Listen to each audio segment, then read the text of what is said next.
All right, so thank you for joining me. I'm doing a remote view. This is a meditation technique similar to Tantra called heart centered remote viewing. And it's an attempt to use empathy in order to relate or connect with another human being. So I took on a couple of the questions that you folks had for me. And the first question that you were asking about had to do with Merrick Garland and his relationship with Jack Smith and the investigation. So the investigation against Donald Trump. So there's a lot I have to say to people as Merrick Garland. um, The first thing I would say, putting myself in the shoes of Merrick Garland, is that I don't think people understand the breadth and scope of the Justice Department and the purpose of the Justice Department, and how it serves the country. And as Merrick Garland, wanting people to understand that investigating the alleged crimes of Donald Trump 24/7 is not the purpose of the Justice Department. The Justice Department's scope is wide, and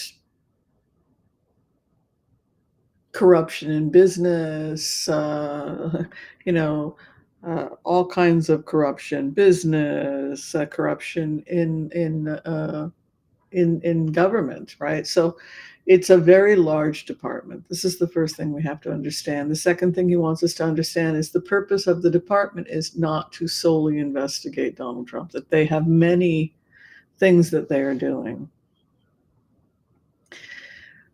When he came into the department, it was a lot of disarray, and it was basically an abandoned department to some extent, in the sense that a lot of stuff simply had been left undone and or neglected. Also, there are files that are missing. Some of those files wound up at the former president's home, right? So part of what happened to me, as Merrick Garland, is that I came into a troubling situation where the department was terribly understaffed, and there were multiple concerns. There were multiple concerns. There were data breaches. Uh, the first thing we had to do is we had to stop the data breaches. That was our first priority, was to make sure there were no more leaks and to stop any potential data breaches. And that means unfortunately, you have to begin investigating your own people, but it also means you have to start looking at where any potential leaks might have taken place, because there were substantial leaks that were found. So this is the first thing that I did as Merrick Garland, was we tried to staunch the leak of information, classified information, important information that was getting out of the Justice Department. And the second thing was to do an internal investigation into anybody that might have been responsible for January 6th. It was our number one priority. But it wasn't the only thing that we were looking at. We were looking at other things as well. So in addition to that, we had to also look at hiring, which meant that we had to request additional funds, which had to be approved through Congress in order to bring in more hiring. And then the next thing I had to do is I had to appoint special prosecutors to multiple investigations, Jack Smith being only one of them. And the reason that I did that is because the Justice Department is such a far-reaching department, and the only way so many overlapping investigations could be conducted is if you had multiple prosecutors overseeing multiple investigations. And in that sense, it's really not fair to blame Merrick Garland for all the delays, including delays of hiring prosecutors for certain investigations. Then there were delays, additional delays on the part of defense attorneys refusing to cooperate with ongoing investigations, depositions, handing over of documents, etc. was additional delays. And then we had sabotage, cases of sabotage as well.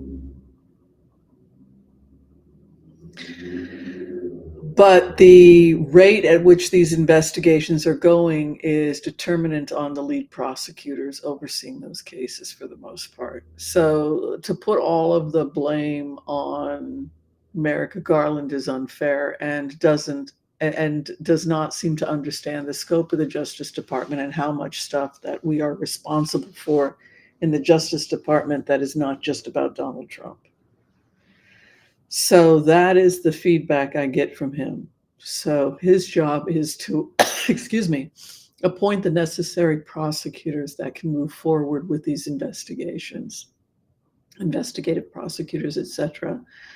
And that process has been, and creating that foundation is a very slow process, particularly when you come into a department that's been gutted and was in the kind of disarray that it was in when Merrick Garland came in.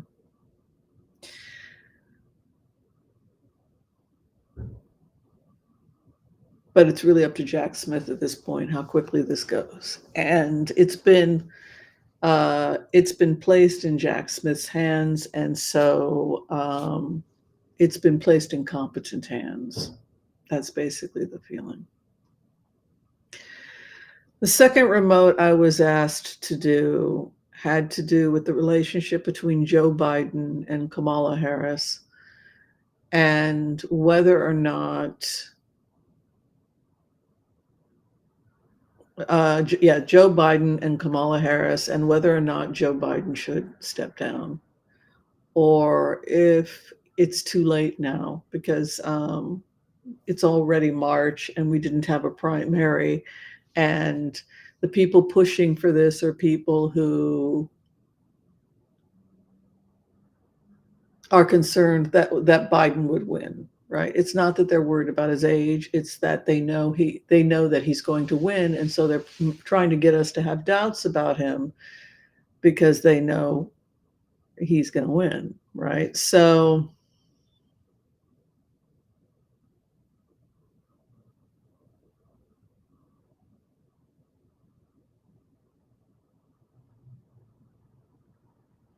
I'm not feeling at this time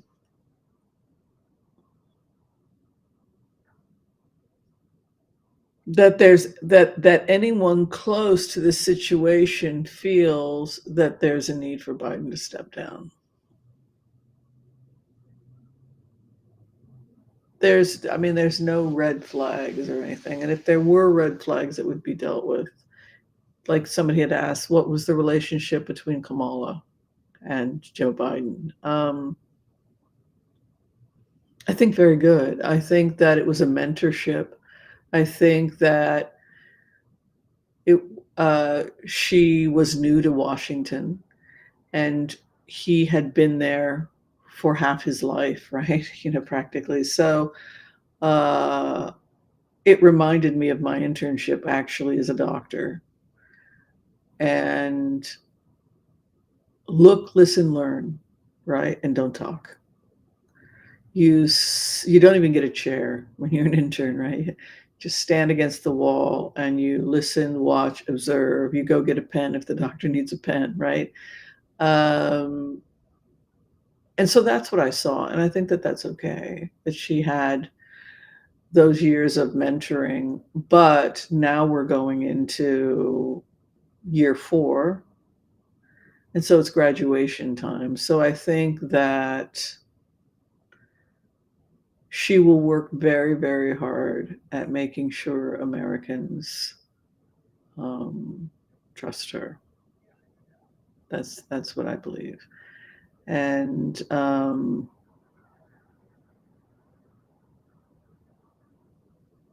think that she will do very well for herself. I don't see a conflict there. The last remote that I was asked to take a look at was actually the royal family because I hadn't gotten back to it. And I think the reason people are fascinated with the royal family is because it's the dynamics of power and a person if people how we as human beings can be completely enamored with power, right? We can be completely enamored with power and uh, do everything in our power to be close to it. We want to be close to the power, even if somebody does bad things. And also, powerful people have a different set of rules than those of us who are not powerful. Like I saw that in Hollywood, that we tend to make excuses for powerful people. They get to do things that the rest of us don't get to do. So I think that is so for that reason, I think people are looking at the Windsors and they're looking at Prince William and they're thinking to themselves, why are people propping up somebody whose behavior is so deplorable? You know, like um, now people coming out saying he's an angry drunk, that witnesses that he's verbally abusive to Kate. Drunk and verbally abusive. His brother stating that he got punched, right, and broke. So the man is violent. The man has a drinking problem. He's been drinking since he was 13. So I put myself into a remote. And in the remote, my mother was alone. Diana was alone on the couch. Maybe she was talking to friends on the phone because people couldn't always come over, security, etc. And so, as Princess Diana, I spent a considerable amount of time talking to my friends on the phone because they couldn't come over. And I would sit on the couch and I would drink and talk to my friends. And sometimes I would watch the telly after the kids went to bed. So the kids would go to bed or they would go into their rooms and I would pour a glass of red wine and I would talk to friends and I would watch the telly. And that was my evening ritual as Princess Diana. Very lonely, right? And sometimes I would fall asleep on the couch, a little tipsy. And then I hear footsteps, right? Little tiny footsteps of the little muffins, right? William and Harry sneaking in when their mother is asleep and stealing a bottle of the red wine. And then you take a sip, right? And then sipping the red wine, right? So, or their mother would get up and go to bed and would leave the bottle of the red wine. And so William would take a sip after his mom went to bed. It's actually that's not quite bad. I have a little bit more. And then it became a ritual, right? Mom would fall asleep, take a sip. After a while, you start to like it. Then your mother notices. I've done it before. You joke around. He takes a little sip. You get used to it. You know your bottle is missing. William took it. It becomes this thing. Then he goes out with Pierce Morgan, with his mother, and asks for a glass of wine, and that's the backstory. So that was how he got introduced to wine. It was the wine laying out at the table. It was the sitting outside, or I mean, sitting on the living room table. And then from there, sneaking on to other things. The other thing I felt so this is the introduction to the alcohol, the naughty sneaking about. So this also introduces me to this idea that there's a considerable amount of alcohol that's being consumed in this community, that maybe Diana is consuming a lot of alcohol, that maybe other members of the family are consuming large amounts of alcohol. And why are they consuming large amounts of alcohol? They're consuming large amounts of alcohol because they're trapped and because their lives don't belong to them. And so they're in a kind of gilded cage where their choices are limited and what they can do is limited. And so they drink. And so now we have another generation where I'm seeing Kate alone, and she's pouring a glass of wine, and she's texting people, and William's gone, and she's not eating. Now, is she bulimic, and has she injured herself, right? Bulimic, injuring yourself, large amounts of senna, chronic drinking, these things are not good for the digestive tract, right? So weight loss, um, a combination of IBD and poor living habits and stress. But it just felt to me like it was pre-planned surgery, and it did look like it was a bowel infection or some kind of diverticulitis or something that had gotten to a point where it was no longer manageable. And so they had probably planned a kind of resection surgery. That's what it looked like.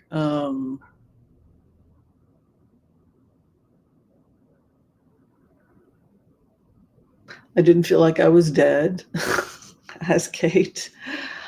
I felt like I was starting to regain some of my sense of humor.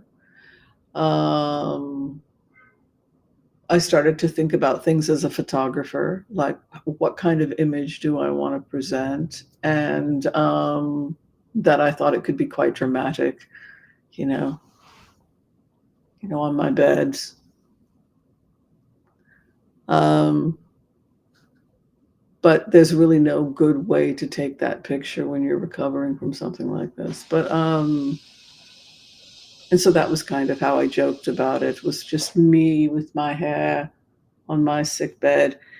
It's just none of it's going to look good. So I would rather just when I'm feeling better, um,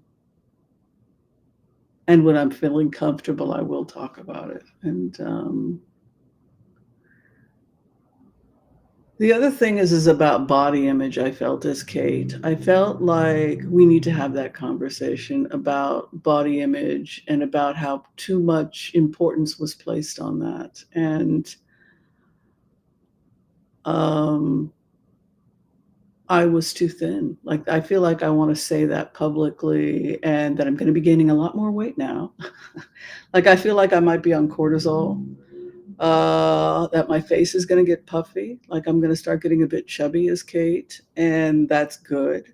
That's what she needs to do. She needs to put on some weight, which is she's going to start feeling a lot better. The other thing I felt is I felt the pain was gone as Kate. I felt like the huge pain I had, the chronic pain, all of a sudden was gone.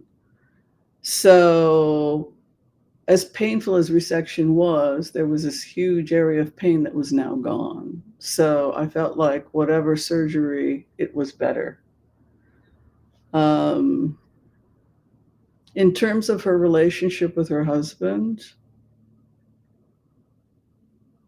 and in terms of his relationship with her, it's more that after King Charles got ill, William wanted to start stepping out on his own and experimenting on his own, with people getting comfortable of the idea of him making independent statements, just because we have to prepare for the idea that someday the king will pass. So it wasn't making a statement that they're divorced. So that was the impression I got as I went into this, is like just getting the idea out there that him making a statement. So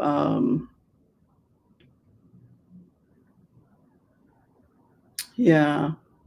Not including Kate in it. She's kind of glad. She said, "I'm glad I didn't wade into that one." So she just was out of it. She was not in a good place to discuss this with him, and so that was why. So that was how it felt. Uh, and that was it. That was it. Do I think that their marriage will survive? That's the thing. Probably not, because it was the same cycle that I saw with Diana. She was drinking by herself. And I'm concerned if there's a bulimia or something that could be a factor. If it's IBD, that's something else. But the dynamics of her alone drinking, which is what we had discussed before, is so similar to the remotes I had done of Diana and how William had taken to drinking by drinking from the bottle that she had left. And she would forget about it. She would just think the servants would come and clean it up. So none the worse for wear. Nobody knew what, how much, you know, people knew she was drinking. Then a rumor started that she was an alcoholic, right? Because the bottle would be empty, right? And then she would say, "I'm not an alcoholic," right? That rumor about Diana. But it could very well be because the servants would come back and the bottle would be empty. The bottle was empty because the boys were had taken to stealing, but to be honest with you, it was mostly William was stealing and drinking. Yeah. So that was why the bottle was empty in the morning. For those, in case the message gets to the servants, it was not Diana. All right. So one or two glasses. I mean, sometimes she drank to fall asleep. She was obviously lonely and unhappy. And yeah, so that's what happened. And that is unfortunately how they got exposed. All right. Thank you, everybody, for listening. This is tonight's remote. I hope you enjoyed it. Be sure and share, like, subscribe if you haven't done so yet. And we'll see you next time. Good night, everyone. Bye-bye.